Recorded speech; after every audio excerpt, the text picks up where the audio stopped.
So చాలామందికి doubt ఏమొస్తుంది అంటే ఈ హెయిర్ ట్రాన్స్‌ప్లాంటేషన్ అనేది పర్మనెంట్ సొల్యూషనా?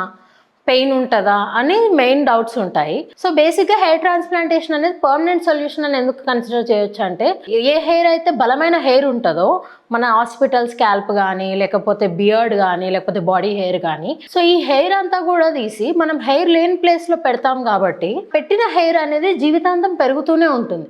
సో యెస్, ఇది ఒక పర్మనెంట్ సొల్యూషన్. అండ్ పెయిన్ ఉంటదా అంటే, అనస్థీషియా ఇచ్చేటప్పుడు కొంచెం పెయిన్ అనిపిస్తది. బట్ వన్స్ అనస్థీషియా అనేది ఇచ్చిన తర్వాత ఆ ఏరియా మొత్తం కూడా పెయిన్‌లెస్‌గా మనం ఈ ప్రొసీజర్ అనేది హ్యాసిల్ ఫ్రీగా చేసుకోవచ్చు. ఇది కంప్లీట్ డే ప్రొసీజర్. అంటే పేషెంట్ మార్నింగ్ రాంగానే ఇంటికి పంపించేస్తాం. ఈవినింగ్ వరకు ప్రొసీజర్ అయిపోంగానే. సింగిల్ డే ప్రొసీజర్ ఏదైతే అయిపోతుందో దాని తర్వాత పేషెంట్ ఇంటికెళ్ళిపోవచ్చు. దాని తర్వాత మేము ఫాలో అప్‌లో ఉంటాము. వాషెస్ అవన్నీ కూడా షెడ్యూల్ చేస్తాము. ఒక 15 డేస్ జాగ్రత్తగా ఉంటే ఆ పెట్టిన జుట్టు అనేది కూడా బలంగా పెరుగుతూ ఉంటుంది. దాంతోని మంచి రిజల్ట్స్ కనిపిస్తుంటాయి.